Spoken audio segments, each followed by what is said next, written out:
Le cinéma a été inventé en 1895 par les frères Lumière. Ce que vous venez d'entendre est une énorme connerie. La phrase correcte serait plutôt: le cinématographe Lumière a été mis au point entre 1894 et 1895 par Louis Lumière et ses employés, et son exploitation démarra en décembre 1895. Et là encore je synthétise, parce que si je synthétise pas, ça donne: en février 1862, dans la charmante bourgade de Besançon, papa Antoine Lumière pratique le coït avec maman Jeanne-Joséphine, et le 20 octobre 1862, pouf, Auguste Lumière.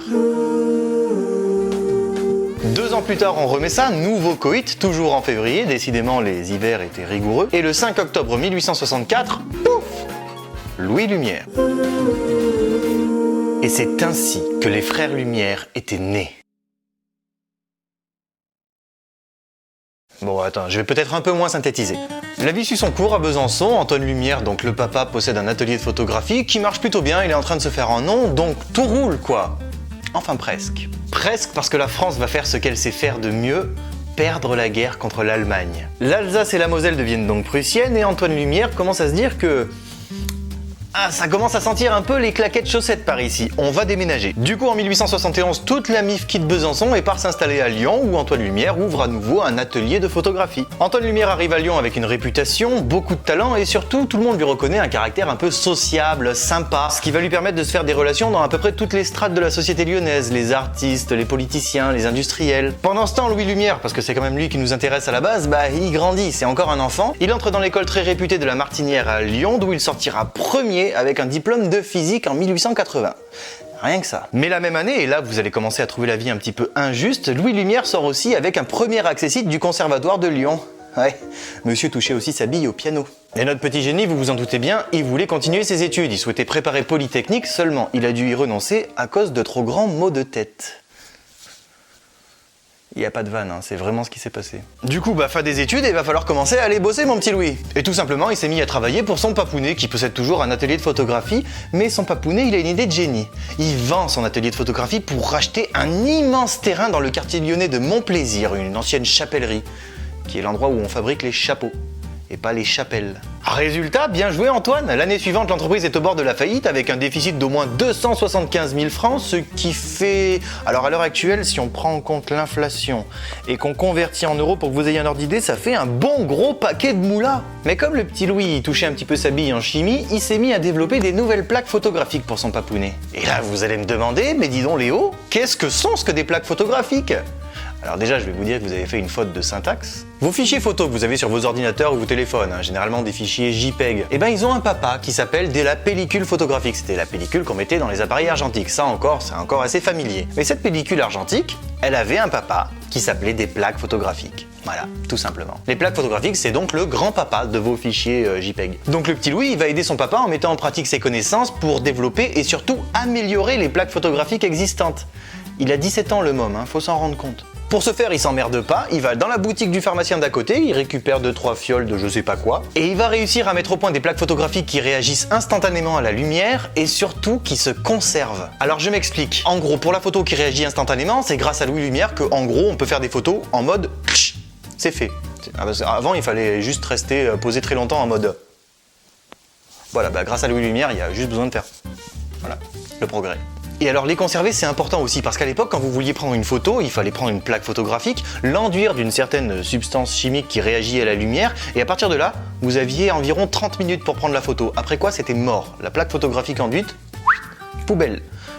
Je ne crois pas qu'on triait les plaques photographiques à l'époque. Donc l'innovation de Louis Lumière, elle est majeure et elle sera célèbre sous le nom de étiquette bleue, en référence à son emballage avec une étiquette bleue. On s'est pas vraiment fait chier là par contre. Tout ça va avoir des répercussions sur la société d'Antoine qui déjà va se sortir de son énorme déficit mais qui en plus va faire des bénéfices colossaux. Et tout ça va pousser Papounet Antoine à laisser tomber le côté prise de photographie et simplement se focaliser sur la fabrication de plaques photographiques. La fabrication, organisée par Louis Lumière, soit dit en passant, elle va passer de 1 million de plaques photographiques à 10 millions en 10 ans et le nombre d'employés de la société va passer d'une dizaine à 300. Autant dire qu'il y a un certain glow-up. Bon là vous êtes sûrement en train de vous dire, ok c'est bien beau tout ça, mais et les films sinon, on en parle? Minute papillon, j'arrive. Face à tout ce succès et surtout à cette fortune, le père Antoine Lumière, il décide de carrément laisser les rênes de l'entreprise à ses enfants. Lui, il part vivre sa meilleure vie entre la peinture, Paris, La Ciotat, Lyon, bon, il part kiffer sa vie. Mais les deux frères Lumière ne se contentent pas de simplement gérer une entreprise. Eux, ils continuent leur recherche de leur côté. Louis Lumière, par exemple, il continue à essayer d'améliorer encore un peu plus ses plaques photographiques et il travaille aussi sur la photo couleur. Auguste, lui, tout ça, il s'en tamponne un peu. Lui, son truc, c'est plus la biologie. Mais il se trouve qu'à cette époque, dans les années 1890, il y a une mode, c'est de chercher à faire des photos animées. Et pour la famille Lumière, tout va se décanter à l'été 1894. Il y a Antoine Lumière, qui est en train de vivre sa meilleure vie à Paris, qui voit un kinétoscope. Vous avez tout à fait le droit de vous demander ce qu'est un kinétoscope. Il s'agit d'une invention de l'américain Thomas Edison et c'est une sorte d'énorme boîte en bois avec un œilleton à l'intérieur duquel vous pouvez voir une pellicule de film qui défile. En gros, vous regardez un film qui fait la taille d'une pellicule photo. Ni une, ni deux, ni trois, il l'achète parce que de toute façon il est pété de thunes et il la ramène à ses gamins pour leur dire un truc du genre « Ok les schtroumpfs, on est pété de thunes mais on pourrait être encore plus pété de thunes si on arrivait à faire un truc comme ça, mais en mieux. » Le premier qui s'y colle, c'est Auguste Lumière. Mais comme on l'a dit, Auguste Lumière, tout ça, ça l'intéresse pas des masses. Lui, son truc, c'est plutôt la biologie. Donc il va complètement se manger les dents et il va refiler la patate chaude à son frère qui, selon la légende, aurait inventé le cinématographe en une nuit d'insomnie de maladie. Mais les légendes, c'est rarement la réalité, puisque la réalité ressemble davantage à 6 mois de boulot avec l'aide d'un ingénieur parisien qui s'appelle Jules Carpentier, où on dit oui, on fait ça, mais non, peut-être parce que ceci, attend machin. Mais effectivement, il est possible qu'en une nuit, Louis Lumière se soit dit que pour faire défiler la pellicule de film, il pouvait s'inspirer d'une machine à coudre. Mais après, inventer le cinématographe en entier, non, faut pas abuser, c'est compliqué à faire quand même. Le cinématographe a donc été mis au point par Louis Lumière, pas par son frère. La seule chose qui fait qu'on dit que ce sont les frères Lumière qui ont inventé le cinéma, c'est que les deux, quand ils étaient encore gamins, ils se sont fait le serment de toujours déposer leur brevet à deux. Oui, ils avaient des ambitions quand même. Donc le cinématographe Lumière est donc bien breveté au nom des frères Lumière, mais dans la pratique, celui qui l'a inventé, c'est Louis. Et si je me prends la tête à dire cinématographe Lumière, c'est parce qu'à l'époque, des caméras qui sortaient, en gros, il y en avait des centaines par année. Il y avait par exemple le cinématographe Bouli. Et oui, vous ne le connaissez pas parce qu'en fait on l'a complètement oublié parce que c'était de la merde. D'ailleurs, soit dit en passant, Papounet Antoine, il détestait le nom cinématographe. Ah bah non les schtroumpfs, cinématographe Lumière, c'est archi relou, vous allez prendre la tête à tout le monde avec ça. D'accord papa, mais tu veux qu'on l'appelle comment?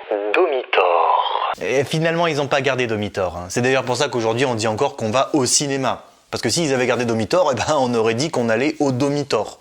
Ça s'est vraiment joué à ça. D'ailleurs, on en a pas parlé, mais c'est quoi au juste le cinématographe Lumière? C'est un outil multifonction. Il fait à la fois caméra, projecteur et il utilise une pellicule de 35 mm de large avec 2 trous de chaque côté.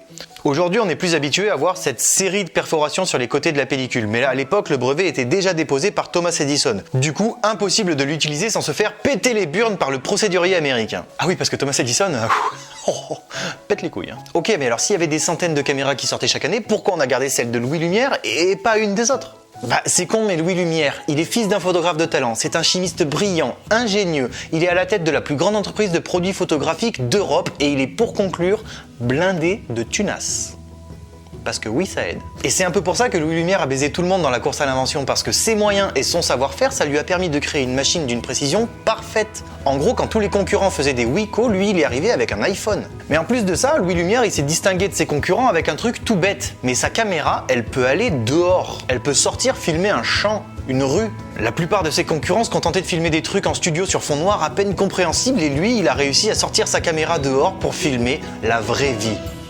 Boum! Entre le moment où Antoine Lumière montre à ses enfants le kinétoscope de Thomas Edison et la mythique première projection publique, il se passe à peu près 1 an et demi. Pendant ce temps, entre élaboration, amélioration, perfectionnement, il y a eu aussi quelques projections privées du cinématographe Lumière. Jusqu'au jour de ce fameux 28 décembre 1895, la première projection publique du cinématographe Lumière à Paris, au Salon Indien du Grand Café, où il n'y avait aucun des frères Lumière. Bah non, j'ai bien trouvé un monsieur Ducon qui faisait partie de l'équipe de projection, ça m'a bien fait marrer, mais contrairement à ce qu'on peut penser, les frères Lumière n'étaient pas là lors de la première projection. D'ailleurs, ils étaient rarement là pour les projections, à vrai dire. En revanche, il y avait le Papounet Antoine. L'histoire, c'est que pour débarrer l'exploitation de la machine, il faut des contacts, et il se trouve que Papounet Antoine, il a plein de copains.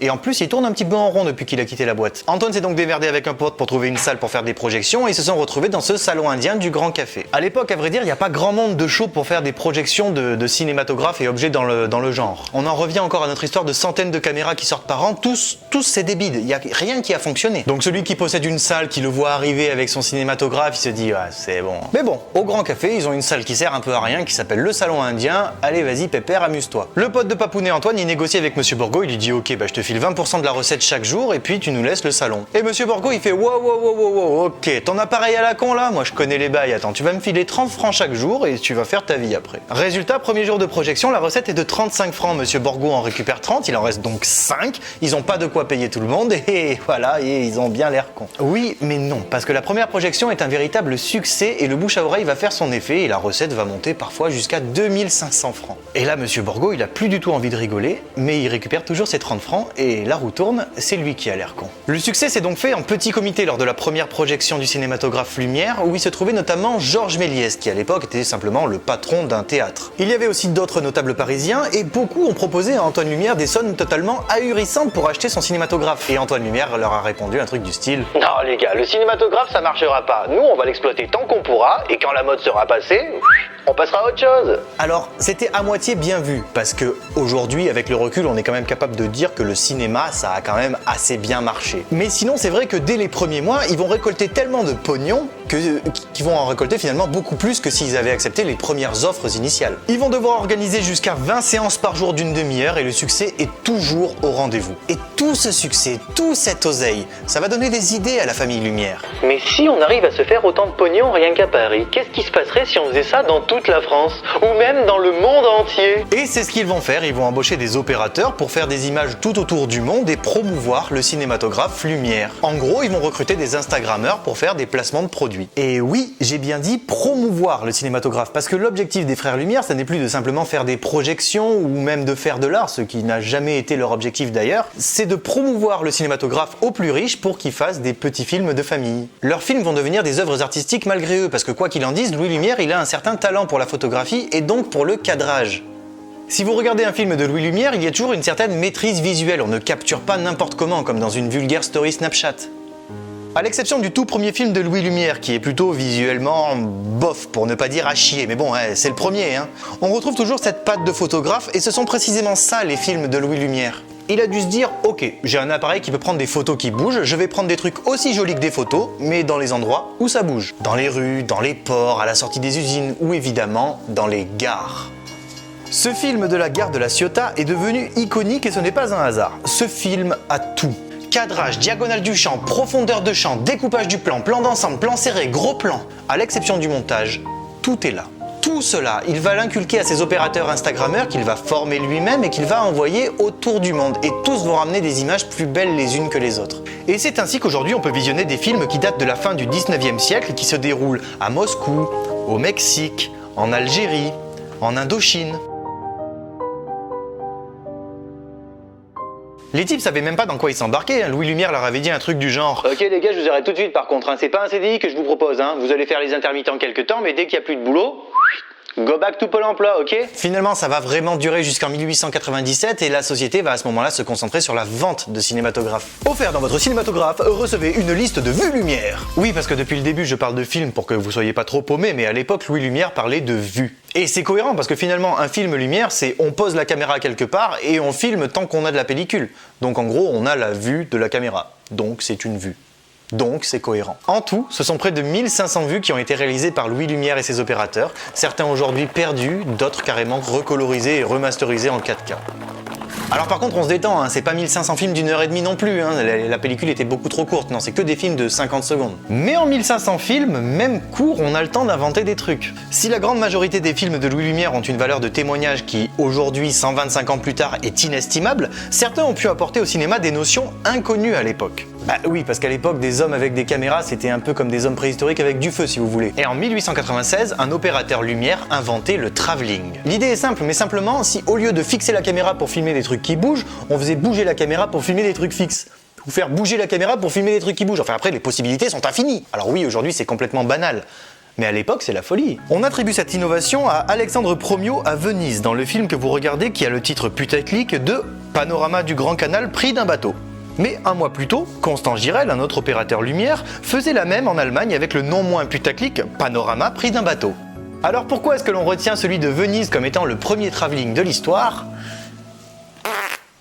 Je n'en sais rien. Et si vous avez la réponse, merci de m'éclairer. Par contre, une fois qu'ils ont vu ce que c'était un travelling, ils vont tous faire oh putain, c'est pas dégueu! Du coup, ils vont reproduire le procédé en mettant la caméra sur un peu tout et n'importe quoi. Sur un train, sur un tramway, Ou même sur l'ascenseur de la Tour Eiffel. Les mecs ont complètement poncé le concept.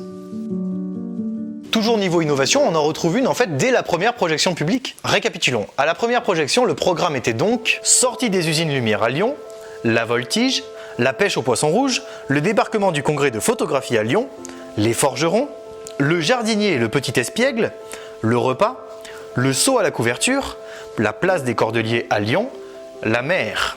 Parmi tous ces films, il y en a un qui sort du lot. Il y en a 9, c'est simplement on pose la caméra quelque part et on filme.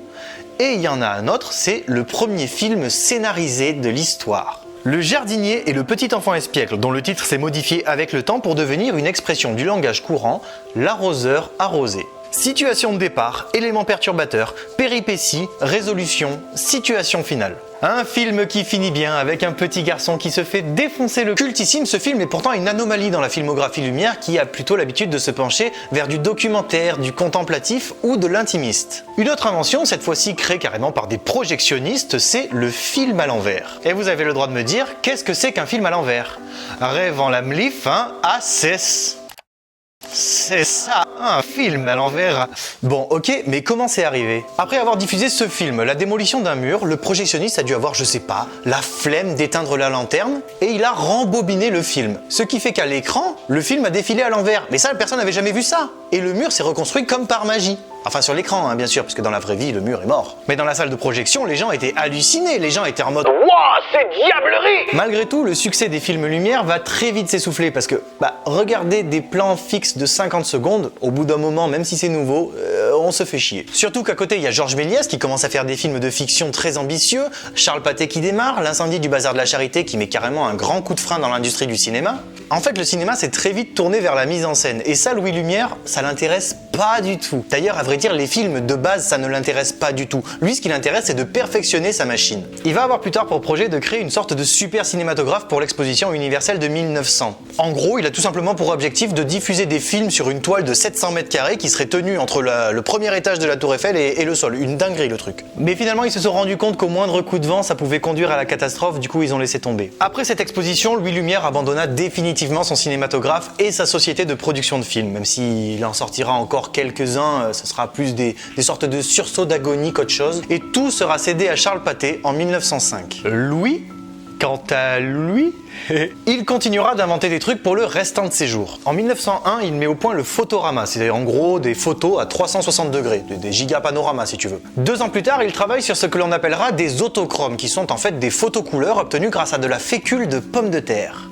Et franchement, les patates, ça fait des super photos. Plus tard, il mettra au point un haut-parleur en papier plissé. Ouais, je suis d'accord avec vous, hein, des photos couleurs en patates et des haut-parleurs en papier plissé, ça avait une autre gueule les cours de techno à l'époque à mon avis. Pendant la Première Guerre mondiale, il chôme pas non plus, il met au point des mains articulées pour les amputés de guerre, il met le chauffage dans les avions, il met au point des détecteurs de son, enfin bon, une machine le mec. Il va enfin s'intéresser aux images en relief, en gros la 3D quoi. Et après avoir fait des photos en 3D dans les années 20, il va carrément faire un remake de l'arrivée du train en gare de la Ciotat en 3D. Une machine le mec. Bon par contre le succès est pas totalement au rendez-vous, hein. Les critiques de son film en relief parlent d'un film plat.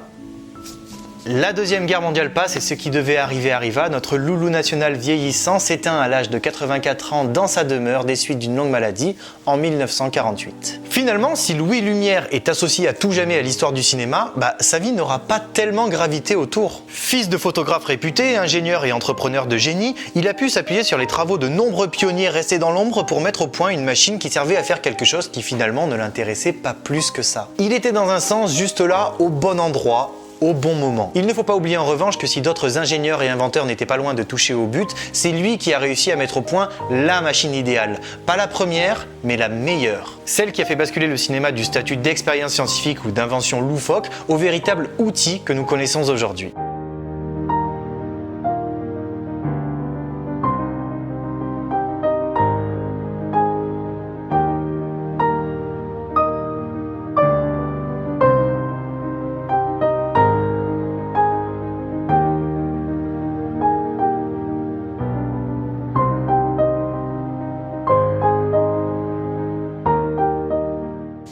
c'est la fin de cette vidéo sur Louis Lumière, j'espère qu'elle vous aura plu et j'espère surtout que vous aurez appris autant de choses que moi en écrivant cette vidéo. Si elle vous a plu, vous connaissez la chanson, le petit pouce, le petit commentaire, le petit abonnement et la petite cloche. Enfin, vous pouvez suivre l'actualité de Ciné Canon sur le site internet bien sûr, mais aussi sur les réseaux sociaux, Twitter et Instagram. On se dit à une prochaine vidéo et je vous fais des gros bisous.